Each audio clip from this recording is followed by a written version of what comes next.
Hello, everybody. This is Carol Maletta. Welcome to the Parenting 411 podcast, where we share information parents need from sources they can trust.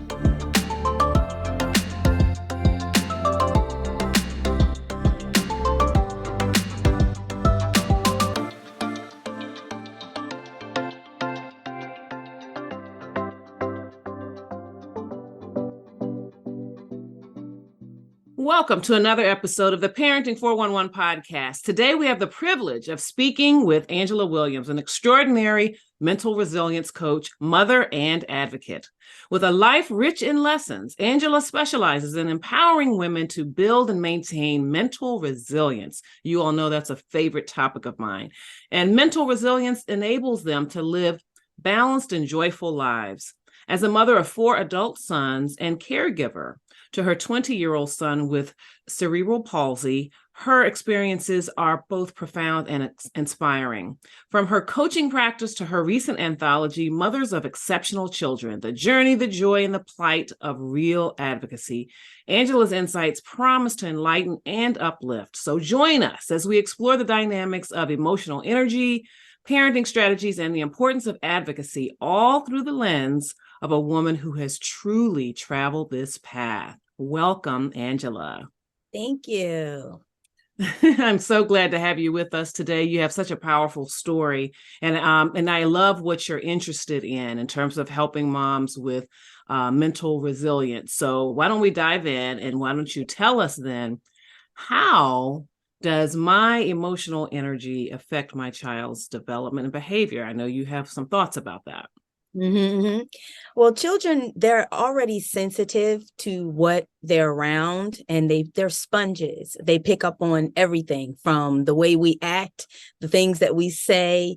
And so for me, it was more or less figuring out how I could be that energy for them without actually, I want to say not deterring them from just being a child, but also making them aware that even at a young age, because we must give children more credit than we do, they do develop faster as the years go by. So where we were when we were that age, they are much faster as 2-year-olds because they're picking up iPads and they know how to scroll and go in this and that. So their development is already in. So the energy that I would say is just maintaining the balance and awareness to keep them critical and know that they can be healthy with us, helping their energy and not pushing their energy to what we want, but actually showing them, okay, well, this is the right kind of energy you want to provide, and this is the wrong kind of energy you want to provide, or that you can provide. I like that. And, you're talking about how children, we've got to give them more credit for what they sense and what they feel. And when we invalidate that or talk them out of it or deter them, then they are not learning how to trust their internal compass. I can remember one of my sons who ultimately months later would be diagnosed with some developmental delays. He was probably 8 months old. He wasn't walking, I'll say that. And so I had him on the changing table, and I was really stressed about something. And during that time, he didn't make very good eye contact with us.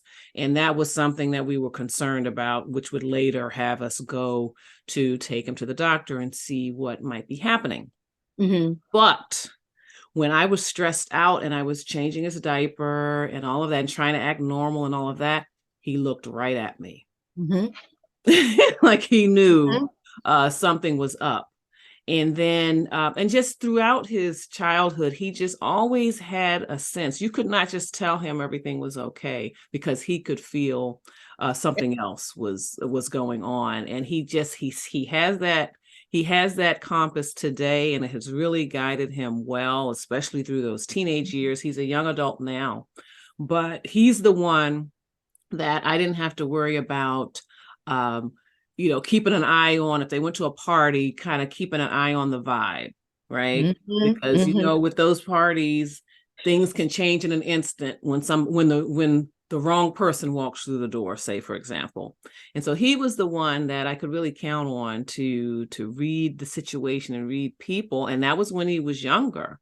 And so I started to go with his feelings, because, I felt like he would need it. So, yeah, so we really have to let our children feel what they feel and guide them in terms of how they act on what they feel. So I like the work that you're doing. So how can we, I was stressed and overwhelmed. I just described the situation. So how can parents and, other moms like me emit that positive energy, owning how they're feeling, but emit that positive energy for their children? I would say self-care. That Mm-hmm. is one of the things that I had to learn. Like, Mm. it wasn't like it came naturally for me. It's one of the things that I had to learn, because we're taught to put your children first. Mm. And that is what I was doing. And it ultimately, I found out that that's really, I hate to bust people's bubble, but you should be number one over your children, because if you're not good, your children are not going to be good. And that is part of energy too. Because whenever I was thrown off, they knew that I was thrown off, because they was acting. That's what happens when kids know you throw. They will act wild. They will act wild. So it's like you have to know how to be like, okay, I can tame that. So 2, mindfulness. Practice mindfulness, meditate. You know what I mean? Get yourself in an environment for 5-10 minutes where you can just process and think about stuff, and not be on go. Support from your friends and your family, or professionals to help you manage the stress, and to maintain a positive atmosphere and environment. And that's always a key thing too, is your environment matters too, in as far as your energy, like as far as like who's in your environment, what kind of people, how their energy is going to affect you also. What else? And just strengthen your child-parent relationship. Just strengthen that relationship between you and your child, and then it'll help with the stress, because it's like you're communicating with them. I always like to tell people, don't shortchange your kids. Right. Give them credit. Give them so much credit to know that they understand you're not going to be their best friend, but you do have to communicate with them. You do have to let them know, like, it's not you. Okay, it's mommy. Mommy is having a stressful day right now, and it's me. It's not you. And I apologize for taking it out on you if I said something. I did that. I was always explaining to them, like, I'm going through it mentally. Like, they knew that, okay, let's give mommy her space. She needs her self-care time. She needs this time. So I would just say a lot of practicing being mindful, and you're being self-aware of your emotions, your behavior, your thoughts, and communicating that with the people around you. And you mentioned something very important, and that was to build connection with your children. What are some of your favorite ideas for that, those who are listening could, try as soon as they finish listening to our conversation today? Well, we know that I have 4 boys, and they are each their own unique individual person. So it was like I had to figure out how each of them communicate and how they respond to what I say to them, because they're each different. So I could go to, like, my son Kai, I could say something different than I could say something to Curtis, because I think he's more intellectual to me. He's more, he's not when he was younger, I used to think he had a smart mouth, that he was being smart, but it was not that. I had to learn that it was just the way how he presented himself. He was that smart and intelligent in how he thought about things, to where I was even telling the teachers, like, okay, well, what did you say to him before you try to tell me to punish him for something? Right. So it's like, you have to, that one thing is similar, differentiating them, and knowing this one likes this, that one likes that. If my tone is this way with this one, then he'll respond this way. And I can joke about that with him, but I can't joke about that with him. You know what I mean? It's just figuring out how they individual want to be as a person, how they want to be treated. Like I was listening to a podcast, it was like, don't treat people how you want to be treated, treat them how they want to be treated. And it's like one of the things that I'm learning, still learning, because I'm still a mom, but I've been learning and processing through this whole time, because it's very important for them to be trustful to you. And that's how that's why we have such a good relationship, me and my boys. That's wonderful. And I had to chuckle when you talked about that. I have twin sons, as you know. And so obviously they are the same age, they were same size. We're watching the same shows, spending a lot of time with me in the same ways, a lot of times. And you are right. Based on their personalities and all of that, they didn't think the same things were funny. Like I had a running joke with one child, and then I had another, had running jokes with the other. And, there was a time when I kind of did something that I normally do with one child with the other. And he's like, what is that? And so it's just so funny. They really are individuals, and they experience us and they see us through a different lens. It might be the same family experience, but they experience it differently, feel it differently, and remember it differently. And we just have to take that into consideration when we're dealing with them. And there was something else that you talked about in just the environment. You talked about people in your environment, but what are the aspects of your physical environment, like the physical environment of your home? Like how can that influence your energy and the mood of your family? And how can you optimize your physical environment to create harmony and understanding of the family? Well, early on, I learned about your physical environment in feng shui. I learned about that early on in my mothering, because I was 23 and I had all four of my children already. So I was a young mom living on Section 8. It was hard. And my youngest had cerebral palsy. So it was like an extra added on. So the house was not always clean. Okay. You know what I mean? I had to learn that. It wasn't like I was like thrust into motherhood, like 4 children by 23. Okay. So I was like learning how to develop a routine, organize things, make sure, like set a chore schedule. That never, by the way, that never worked in my house, that chore chart thing. Child, I just gave up on all of that kind of stuff. But keep yourself organized. Keep the lighting good.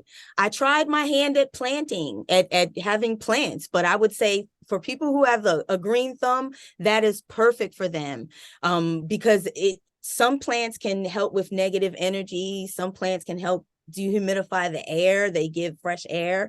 What else? Creating comfortable spots. Like I like to have a lot of books. I have books everywhere in my house. I like to have pretty colorful things, like a theme. I always have something positive on the wall in every room of the house. So just creating that, like a positive atmosphere to where even the colors that you choose around your home. Wow. Now, how can you teach your own children, like how to be aware of their energy and emotions and how to manage them? Because that's important. I know when I was coming through school, it was called self-control. I don't know if you remember, I don't know if that was still around when you came through school, but it was like they always use that word, self-control. And so I think that there's a certain awareness, like nobody taught me how to be aware of my feelings and all of that. They didn't teach us that kind of stuff. It's like behave, follow the rules, whatever. And so, but I think it's great that now we're talking about that. So how can you teach your children to be aware of how they're feeling, be aware of the energy and how to manage them so that they can show up their best in the world? We'll be right back after this.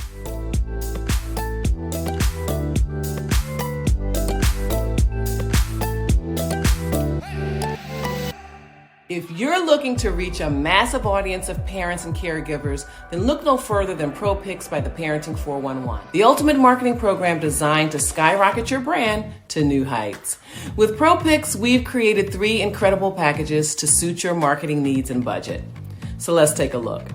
First up is our social starter package. You'll receive a stunning graphic promo piece, plus we'll also feature your brand on the Parenting 411 Instagram page.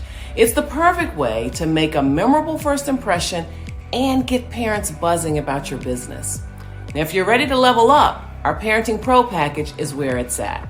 You'll enjoy all the benefits of the social starter package, plus more awesome benefits, including exposure on the Parenting 411 podcast, which reaches parents in more than 22 countries each week. But wait, there's more. For those seeking the pinnacle of marketing power, our Elite Exposure package is the way to go. You'll get even more exposure across our platform, including thousands of followers and connections on LinkedIn. Get ready to dominate the airwaves and establish yourself as the go-to resource for families everywhere. Take advantage of ProPix by the Parenting 411 today and unlock unparalleled marketing opportunities for your business. But I should tell you that prices are set to increase on November 1st, so act now. ProPix by the Parenting 411 is your passport to the hearts and minds of parents. Visit ProPixbyP411.com. Join us today and watch the magic happen.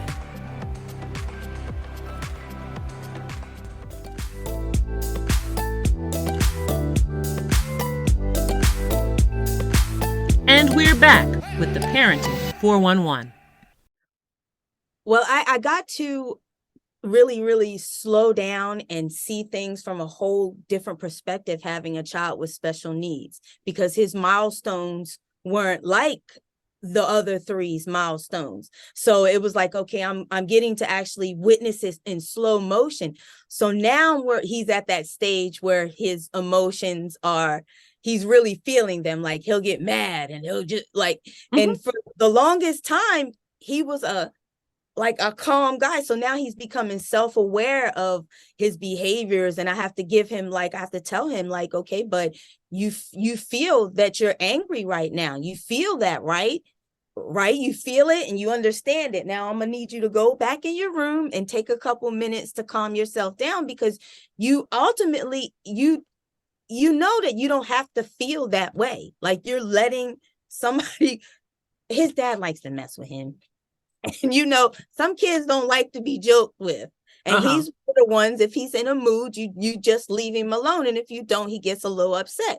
So I have to tell him, I said, well, you just have to learn to just let things go. So it's more or less take your time to take the pause, to breathe and be like, okay, do I really need to get that upset? Or you know what I mean? Be aware of that feeling, that thought. Do you need to keep pushing yourself and going deeper into that feeling? Because you're making yourself matter just by keep going into it. Take a couple breaths and move on. Don't say nothing else. That's my thing to him, is just tell him to be quiet. Like set that boundary where if it keeps going, I'm just not going to say nothing, because I'm feeling madder if I do. Right. And how about when we have children that, have high energy, have strong emotions, and how do we cope with it and so that it doesn't get us riled up? How can we do that? And that's one of the things that I have been thinking about as I've watched my brother with his kids, and I watch my cousins with their kids and the kids as I'm out, is that's one of the things that I never really had a problem with, because I believe communication is the best way to tame all of that. Like literally, they at 1 year old, they understand they understand you saying you really don't have to, like, this is how I was talking to them. They were that way for a while, but once we got into maybe 4 and 5, they started to understand, okay, really, I don't need to do that in order to get mommy's attention, or I don't need to do that, or I can just talk to mommy, because we treat them as kids and they think they're babies, then they're not going to use their voices. So that was my thing. Use your voice. What do you need for me to know so that you are okay, because right now you are angry and I don't understand why. So you can talk to me. Tell me what it is. So it's more of communication. Just communicate. Don't shortchange them and think they don't know you. Tell that you saying, okay, well, what is wrong with you? How is this affecting you? And I just think that that's the best way that parents can get our kids to like not throw tantrums or do that, is by communicating with them and giving them that respect that I think you smarter than that person over there, because they know kids are born with the humanity. And I think as we grow, we lose that little each little bit by the limitations and the beliefs that everybody has put on us. So at that young age, if you get them right then and there and you communicate and let them know you can talk to me, then they'll talk to you and they'll let you know, okay, well, I don't need to throw this tantrum and throw this candy bar over there because mommy said once I do this, I can get, you know what I mean? Giving the communication and giving them the chance to respond without just reacting. I love it. I love it. And when I work with parents, I call it news you can use, because it's news that they can, it's information. Give them information, because they have more power over what happens to and with them than they realize. And so communication is a good way, and of course you have to teach them how to communicate their needs and to get what they want. I mean, I remember one time, one of my sons was in the middle of a tantrum, and and I just remember him going, oh, like he was wearing himself out, like he was blah blah blah blah blah blah blah, and he's like, like he had to take a break for a minute, like this is hard, right? This is work, what I'm doing, right? So what that told me in that moment, that he would love to have another way to relate to me. Like this is not really what he would like to be doing, the yelling, screaming, and whatever. And so that gave us a place to work from. And then I told him he was one of my high energy and just loves life. He played hard, he cried hard. But I told him when he was having that tantrum, I was like, in a quiet moment, I was like, when you go through all that, there is one time that I'm okay with you doing that. And he's like, really? When? Right? And I told him, when we're out at the store or at the mall, and if you ever get separated from me and somebody walks up to you that's not me and tries to take you, do it. Do all of that. All of that yelling you do. And you say, this person this is not my mom. This is not my dad. And you just melt down. You do all that stuff. That's when you do it. But when you're dealing with people in our family, people who love you and whom you love, and we're trying to do something together, then we've got to communicate better. Right. Exactly. Children. Yes. But yeah, his eyes lit up like, you mean I really can?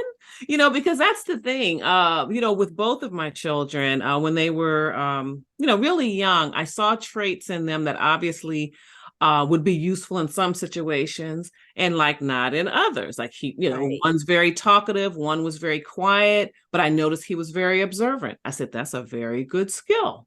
Yes. That's important. And then my other son, who liked to talk and all of that, okay, there are going to be some times that you can't be butting in and whatever, you have to let other people speak, but he could be a good conversationalist. He could be, make presentations. He can, and that's kind of pretty much the way he's turned out to be. Very good conversationalist. I took him to a conference with me last weekend, and everybody just loved him. He's 23 years old, but he was able to talk to millionaires and billionaires and just very successful people in business, and really feel very comfortable. Talking, doing what he loved best when he was a kid. Communication. Yeah, I love it. I love it. Yes. So now, as a mental resilience coach, can you share some strategies and tools that you'd recommend for parents that are just trying to balance, caregiving? They may have a child, or, even, in the sandwich generation, maybe a parent. They're taking care of people, they have jobs, they have businesses, and also taking care of themselves. What are some strategies and tools that you might want to give them? Okay, I think for number one would be to prioritize your self-care.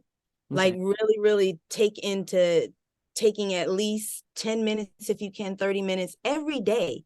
Like every day, I think self-care is primal. Like even if you have to get up a couple minutes early to do it, or if you have to go to bed a couple minutes later, do some kind of self-care. Set boundaries. That's one of Mm, the things that I've recently been learning, yes. what, the last 3-4 years, is setting boundaries Uh-huh. and upholding them, and knowing that it's okay to set those boundaries, and to just so that you can have that time to yourself, or so that people know, okay, well, let's not cross that line with her, because we don't want to, Yeah. we don't want to hit a trigger, and we want everybody to feel good about themselves. So it's like respect, right? Mhm. Time management. Oh, Mhm. that's a big thing, is practice your time Right. management a lot of times for different things. Like that way you have time during your day to break down and do self-care or do what you need to do.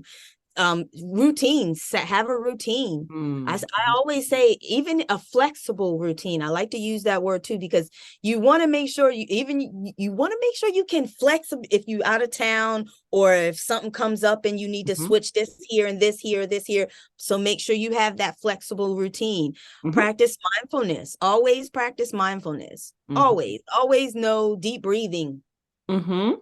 Like Mhm. that's one of my things, is like, if you Mhm. need to just, it always will clear you. If people really practice that, and you do take that couple deep breaths, you do be like, okay, all right, I feel better. I can do this. I feel better. Journaling. Yeah. Always do some journaling. Journaling helps you. I like to say, from what, 16 on, I always say that the thoughts that I don't like to have in my head, once I put them down on the paper, they're not in my head anymore. And if you Mhm. really like train yourself to think that, it Mhm. will work for you to where you can actually won't even recall them unless you read them back on your paper, on a That's piece of paper interesting. that you have. Mhm. So that's one of the things I've learned. One of the things that I'm working on is limiting my digital distractions.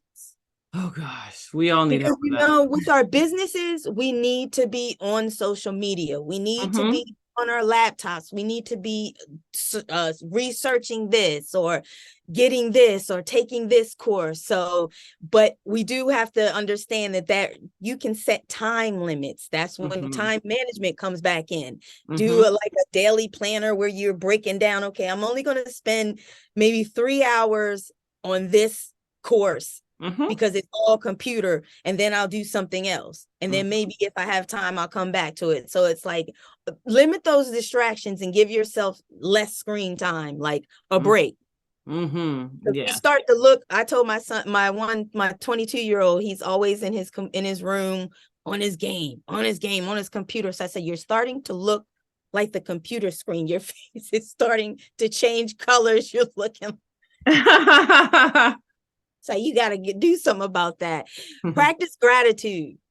Practice gratitude. Be grateful for everything. Like I try to wake up and thank God every single day, because it's like, I couldn't be here. Like, Yes.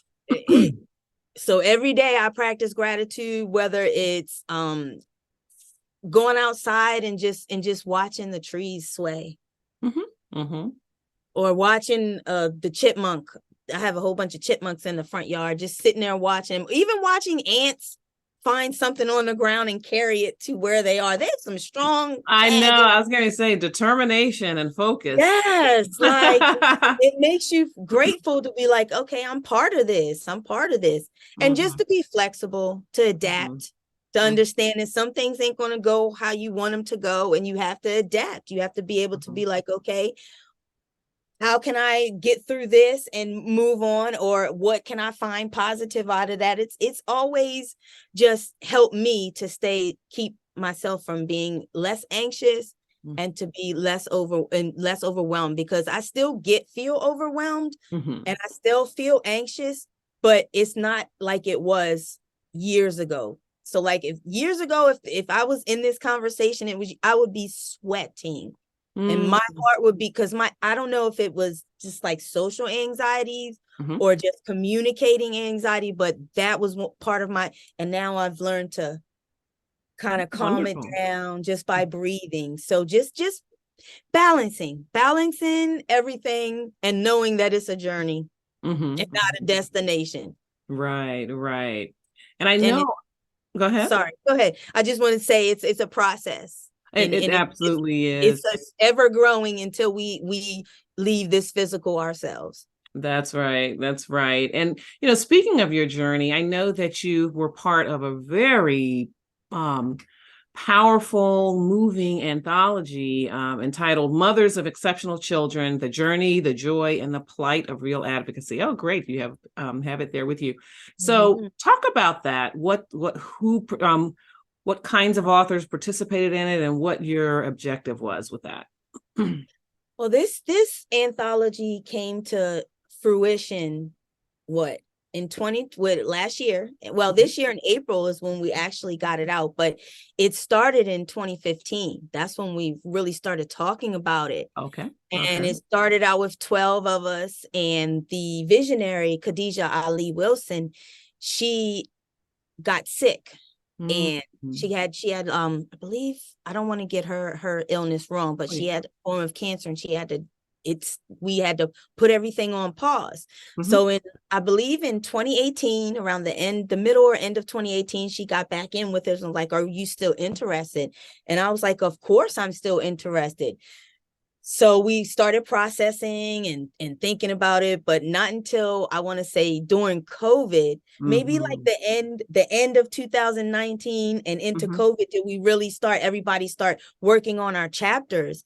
And in our chapters, each women's chapter is different. We didn't actually have like a set structure Theme. to follow. Yeah, theme. It was just everybody share their story, how you are advocate for your child. And when I was reading some of the mother stories in this book, I was like, wow, you have so much more information than I had. You know what I mean? Because Mm-hmm. some things are like, one mother, she put in charts and was like explaining, because we have Down syndrome, we have cerebral palsy, and we have autism. That's the mothers in this book. And there's 6 mothers in there, and that's including me. And each mother tells their child's advocacy story in their own way, whether it's, well, my son went through, I just talked about my son and how we found out he had his cerebral palsy. Mm-hmm. And I talked about like just how hard it was being that young and grasping Mm-hmm. how much of a responsibility it Right. is. Right. And I believe that's what every mother has in this book. Some relation into how the responsibility is, but also the joy of it. Like Mm-hmm. the values that I've learned. Mm-hmm. I mean, I don't think I would be who I am if not for having my son. All of Mm-hmm. them, but him in general, because he like changed the trajectory of how everything I think about now is. Mm-hmm. I can totally agree with that. With one of my sons was diagnosed with some developmental delays at 13 months. Mhm. And I agree. It really changed the way I understood children and really how all of us develop. Like you just, Yes. especially if you like personally didn't have any, like I didn't personally have any developmental delays that were diagnosed. And so I just took for granted that children learn this and then they do this and in this order and that. And it's just not like that. That's not how we acquire knowledge. That really isn't how. Mhm. There's like, just a lot of forces, a lot of inputs converge to give us the understanding that we have about life. And so, and about the world. And so that changed me. It also slowed me down because prior to that, I had worked in corporate marketing. I led a lot of teams, really managed some big projects. And I was just accustomed to getting everything organized, letting everybody know what we need to do, and let's roll out. And let's go. Right. Everything was on schedule and all of that. And children in general will shake that up. for you very quickly. But then having a child that I really had to learn more about and had to be more Yes. so that he could become who he was intended to be really changed my life. It changed my profession. You notice I'm not in corporate marketing anymore, Right? right? So I know how that can be. And I think that's the intent. It may not shake up, everyone's life in the same way, but you are meant to be a little different because you have your children or because of situations that you have. I mean, you can't be exactly the same. And I'm just speaking No. just of children after you have them, No, because it's more of it's a learning experience. I learned Exactly. about I learned about the body, the anatomy of the body, the way it works, because Hmm. he's spastic quadriplegic, so he's so tight. I Hmm. learned about we tried therapy. We tried physical therapy for years, and because it was the hopes that he would maybe walk, Right. whether he had to be assisted or not. Now, these were our hopes. Right. Never really thought about what is his hopes and Hmm. what was he really thinking until the physical therapy started pushing his tailbone out, Hmm. and he's wheelchair bound all day, and it just started, and he would never complain, but I knew it was hurting him because Right. your tailbone's supposed to go down in like this. His Hmm. was popping out like that. So it was Right.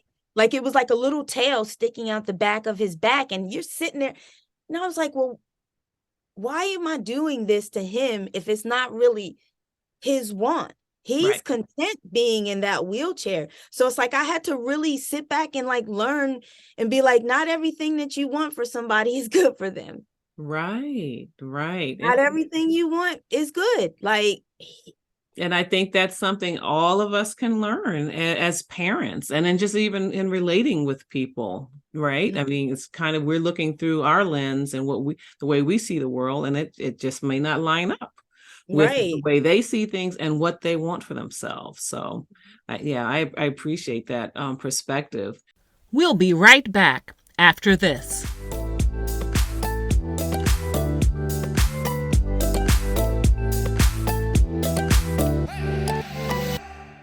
Are you a parent looking to unlock your potential in raising confident, capable, and courageous children? Well, look no further. Join us at the upcoming Parent and Purpose Summit Back to School Edition, where parenting experts from around the world will come together to share their wisdom and insights. I'm Carol Maletta, founder of the Parenting 411. This summit is your opportunity to gain essential skills and tools to become the parent you've always aspired to be. Over 5 incredible days, we'll dive deep into topics like positive discipline, effective communication, mental health, self-care, school readiness, and more. An attendee from our last summit told us, "This summit changed my parenting game. I feel more confident and connected with my children than ever before." So secure your seat at the Parent and Purpose Summit today. Visit parentandpurposesummit2023.com. That's parentandpurposesummit2023.com. And click the registration button to join us on this transformative journey. The Parent and Purpose Summit, where intentional parenting begins.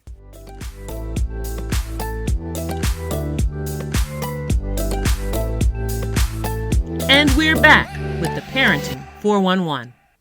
So, what kinds of resources did you turn to and for guidance? Particularly, you were young and you just probably didn't know a lot about cerebral palsy initially. So, where did you turn for guidance? That's when the internet first started back in 2002, when Okay. I actually started. They discharged him from the hospital without letting me know that he had cerebral palsy. Or like in my hospital record it says I was in shock. So I don't remember them ever saying, or in any hospital of my hospital records that I have, say he had cerebral palsy. So I'm getting him home and I'm checking him and I'm changing him, because the whole time in the hospital I didn't get a chance to change him. Oh, okay. Yeah, so the only interaction that I really had was holding him or holding his bottle, putting back in the incubator. So Mm-hmm. when I got him home and I changed him, and it was like, and I'm like, why is he Mm-hmm. so tight? And Mm-hmm. that next year in April of 2000, 3, I took him to the doctor, and as doing my research, and I was like, I think he has cerebral palsy.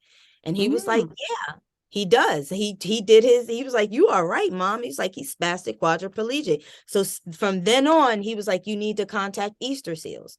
So from then mm, on, it was Easter Seals that helped me and mm. told me about getting him on disability, getting him on SSI so that he can get the proper treatment. And at that time, he was on seizure medicine. So it was imperative that I know these things, and he had to see neurologists, and he had to Mm. see the, I forget what they call them for the braces. I forget. Orthopedic. Yeah, Orth the orthopedist. Yeah, he Mhm. had to see them.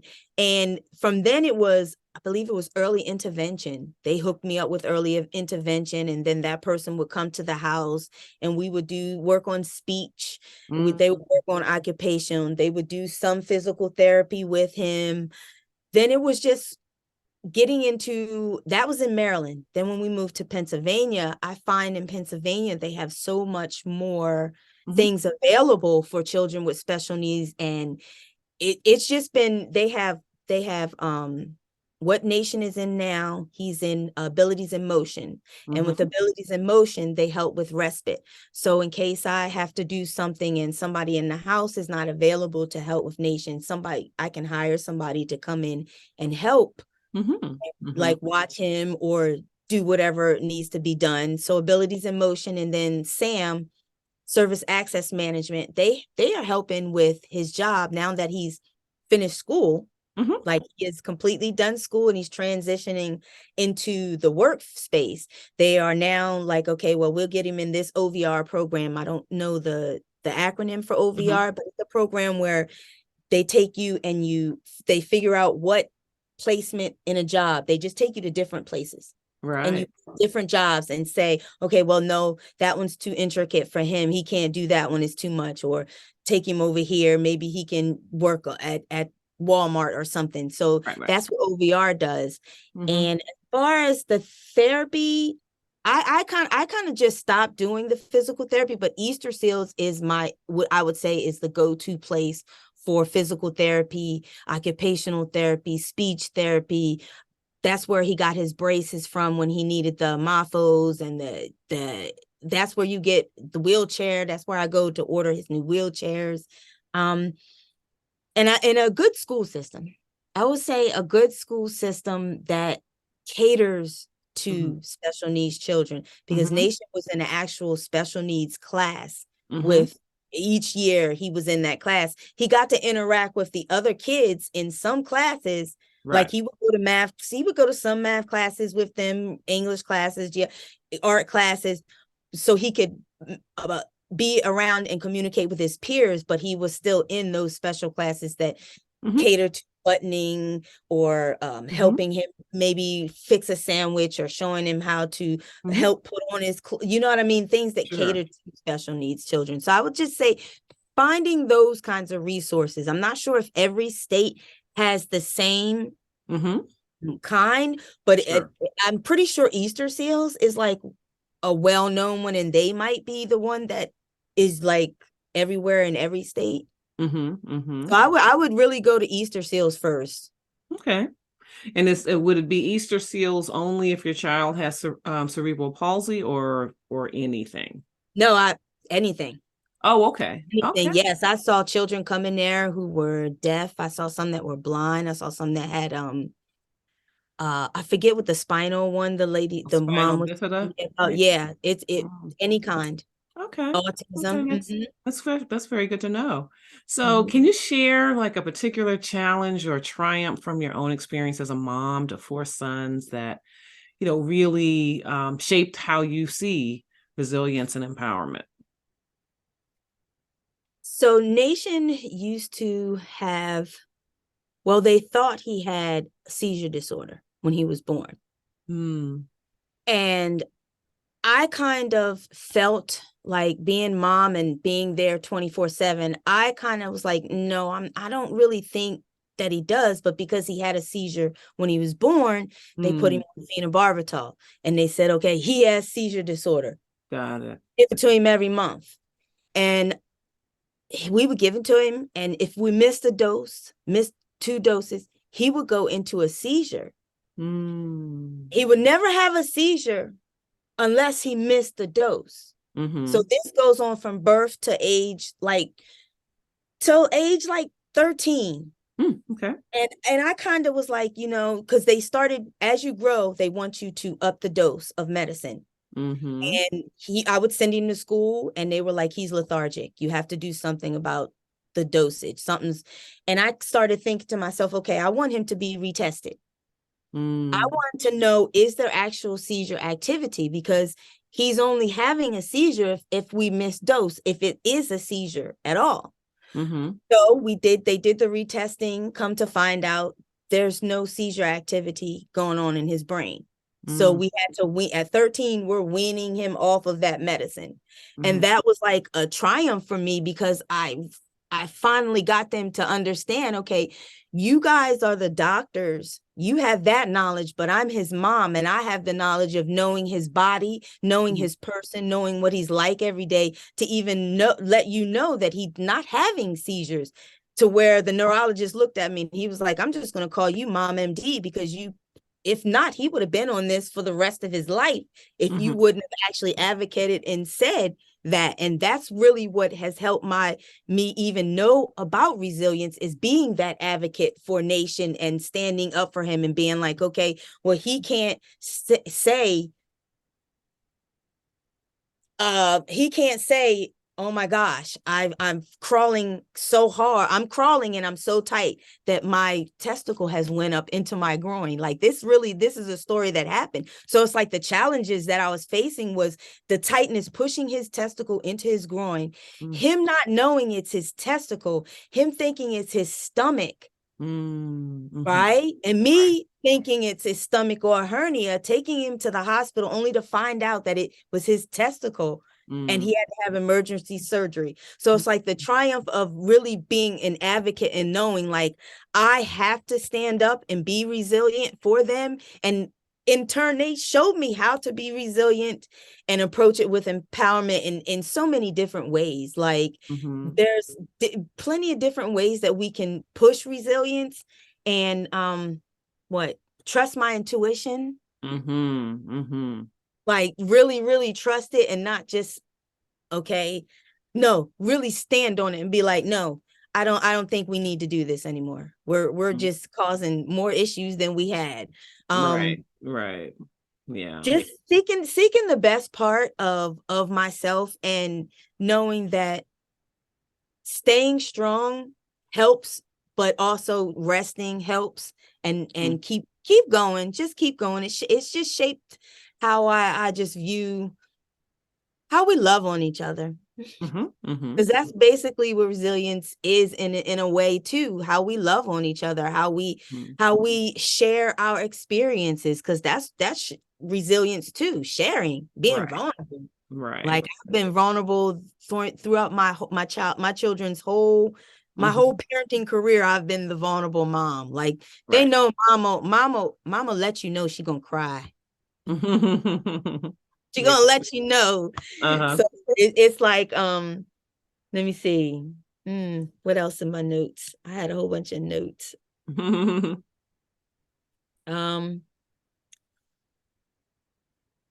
Well, you just positive outcome, believing in positive outcomes. Believing in positive outcomes. Yeah, I like that. Definitely speaking life into your child and to the situation. Because that's really what I found that I had to do as well. I mean, because, right off the bat from his preschool teacher, very negative about what his potential could be.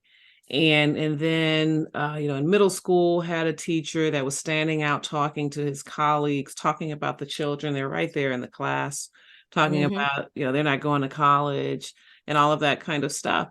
And so, I had to come in there. I said, you don't take options off the table for my child. I mean, maybe he'll go, maybe he won't go, but you're not going to decide. It's going to be a matter of whether he wants to work toward his goal, if that's a goal for him. Right. And so when he was in high school, I had plan A, plan B, plan C, plan D. Right.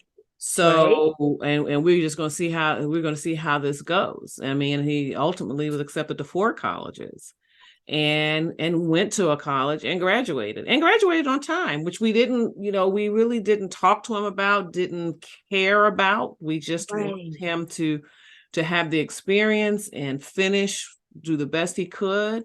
But he finished on time. That's So so awesome. yeah, so you just have to believe. And if college wasn't his thing, then But something it would is. have been something else. But that it Right. turned out that he wanted to do it and he could do it. Because I remember when we first got the diagnosis, he was about 13 months old, and we had family friends weighing in, like, you should do this or you shouldn't do that, and don't give up on him. They kept saying that. I was like, no, you don't understand. The reason why I'm going to go and seek out services and learn more about this is because I do believe in him. I have not given up on him.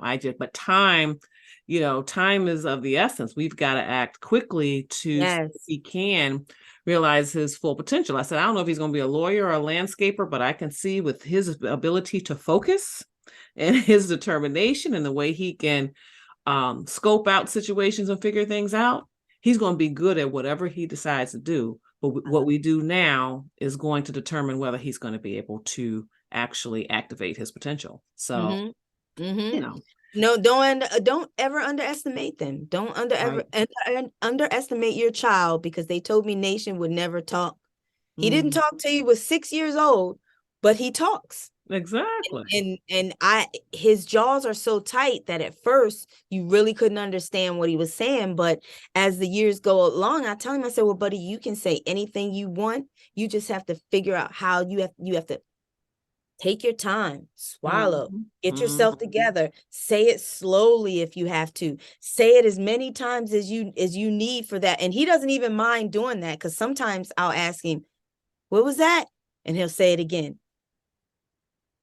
I didn't get it. Say it again. Mhm, mhm. Oh, and he's like, okay, I'm trusting the process, just like you trust in the process. And I just let him know there's nothing you can't do. You just have to figure out how you can do it in the way that you can. And if it don't, Right. In and the if you way that you in can. the way that you can, Yeah. because you can do anything. And Yeah. he has learned that, because that boy be doing stuff and I'll be looking at him like, I ain't even know you could do that. Right, right. Well, tell us how we can follow you, follow your work, whether it's social media or wherever. You can follow me on Instagram at today's TODAYS _vibe 4.0. And you can also find me on YouTube. I'm an OG YouTuber, so I have so many videos. I've been on this resilience journey since 2006. So if you go back and you look at some of them videos Wow. Okay. and the new ones, you will see my journey of the law of Progression. attraction. Yeah. Yes, my progression. And that's today's vibe. Mhm. So instead of like the Instagram, is just today's, the word today's space vibe. And Okay. that's YouTube. And what else? Where else? Mhm. Facebook is just Angela Williams. Okay. I know there's a lot of Angela Williams, and I've been thinking about That's changing my name. But if you see my face, you'll still know it's me. that's And funny. then where else? That's where I am so far. I'm trying to get my website out, Okay. but those are the spots you can find me at. Message me if you need to talk, DM me. Sure. Well, that Yeah. sounds great. Thank you so much for joining us. And to all our listeners, be sure and follow her. Continue to follow the Parenting 411 on Facebook, Instagram, and YouTube. And remember that it is never too late to be the parent that you want to be.